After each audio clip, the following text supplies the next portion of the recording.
Good morning, everyone. Delighted to be here, and a special thanks to the Atlantic for hosting and organizing this event, as well as our other partners who joined us in funding this activity. And to all of you, thank you for being here. The morning has gotten off to a great start, raised some very critical and important questions around racial, social, and economic justice. And we're going to focus today on criminal justice. The title of this session is There a Crime Wave? Looking at the Local Level. And I'm joined on the stage this morning by Dr. Pamela Lattimore, Director of RTI's Center for Justice, Safety, and Resilience, located at Research Triangle Institute Park, which I understand is its own jurisdiction. RTI is a research, policy, and evaluation organization with clients all over the world, federal agencies, state and local governments, as well as foundations. They're our partner in our work. They are joining us as part of our Safety and Justice Challenge, the MacArthur Foundation's initiative to safely reduce unnecessary incarceration by changing the way America thinks about and uses jails.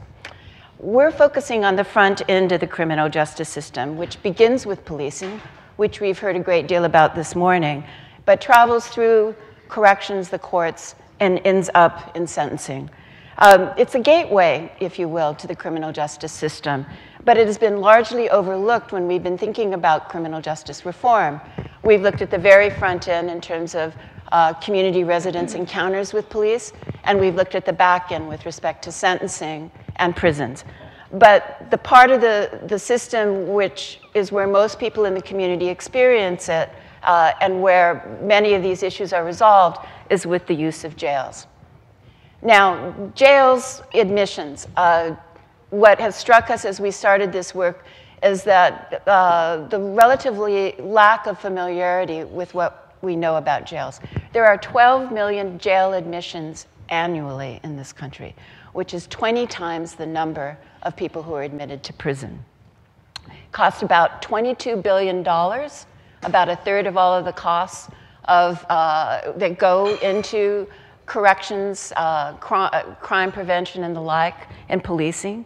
And it is one of the biggest cost centers for any local government. Now, MacArthur's committed to reducing the misuse and overuse of jails, and also to address racial and ethnic disparities in jail incarceration. But recently, a great deal of attention has been focused on the spike in crime and the recent statistics that have been put out by the Bureau of Justice from the Department of Justice. And I'm going to ask Pam to help us put those numbers in context and understand what that spike in the crime statistics, what does that represent? Well, it represents a change from what we'd experienced over the last really 10 years or so, as we saw crime drop dramatically from the 1990s. And actually, it's an anomaly that the lower the rates are, the higher the increases are when you start to see increases. And so when you go from 50 homicides to 60 homicides in the course of a year, you're talking about a 20% increase, and which is a very big increase. Every homicide is one too many, but it seems that we may be getting out ahead. The national crime statistics, of course, are a summation of all the local crime statistics, but I think that the crime and the genesis of crime is a local issue, and it gets to opportunity, the ability and willingness of a community to invest resources into addressing the problems in the community. And when we fail to do that, we're going to see problems that manifest themselves, including crime. And so you noted how crime is very much a local level. So when you look at the national statistics, are there ways of disaggregating those numbers that help us understand where the increase in crime is? Is this across the country? Yeah, and I mean, I think that that's one reason that there's an alarm over the most recent increase, because it does appear that the increase in violent crime is sort of across the board in small cities and large cities. But the largest amount of the increases are in a handful of large cities, which drives a national discussion, but doesn't really point to local solutions for, for example, what's happening in Charlotte. So can you unpack those 12 million jail admissions and and whether it's possible to safely reduce reliance on incarceration? Well, I mean, you pointed out, I mean, it's a misunderstanding as to who we hold in our jails, and oftentimes we're holding individuals who are mentally ill. They're there because, as was just pointed out, there's no other resources in the community to take care of these individuals.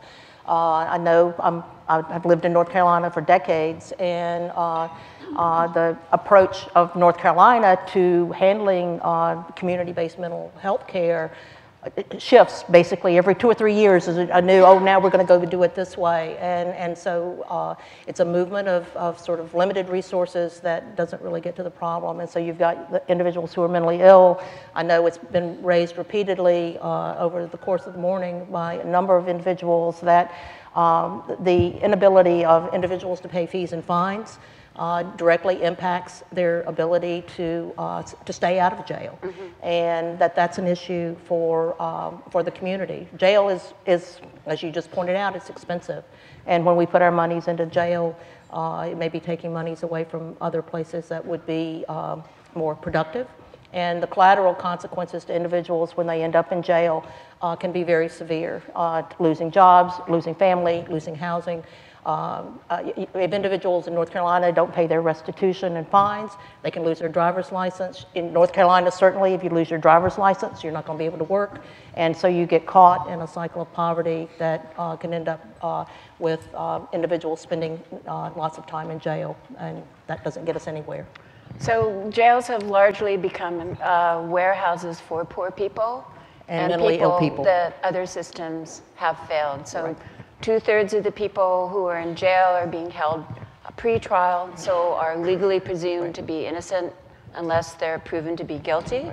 And then 3/4 of those individuals in jails are there for low-level, nonviolent, serious offenses, and substantial numbers of them are there because they can't make low-money bail or have failed to pay their fines and fees. Okay, so given that this cycle starts with arrest and moves through courts and corrections, are there ways to stop the flow of people in jail and ensure that those who remain in jail are those who pose a risk to public safety? Yeah, I mean, I think that, and obviously Mecklenburg is doing some of this, but diversion programs, I think particularly with youth, diversion programs, there was a study done 30 years ago that was an effort to look at the impact of arrest on juvenile reoffending. And the idea was, well, sort of a scared straight idea that if you arrest a child and take them to even if you don't end up prosecuting, that's going to result in a lower reoffending rate. They found the opposite. They found a significantly higher rearrest rate for the kids who were arrested. And Matt Klein, who did this research, went back to the police and said, why is this so? And all the police officers said, well, I saw that child in the police station. He'd already been arrested once, so now we know. So it was a labeling event.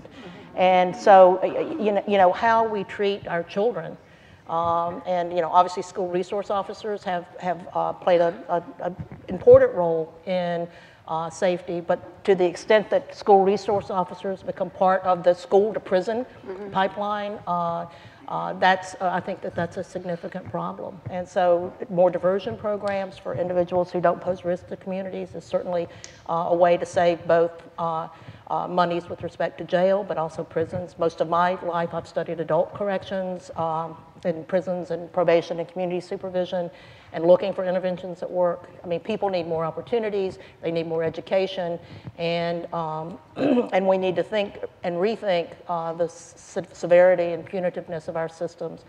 So the challenges and I'm impressed by what you say about the importance of responding appropriately, not have the overreach of government, not have over-punishing, not criminalizing adolescent behavior or the crimes of poverty.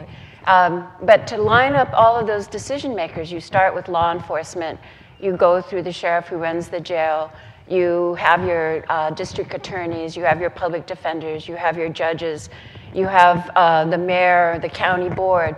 That's a whole array of political officials that have different means of holding themselves accountable and responsible.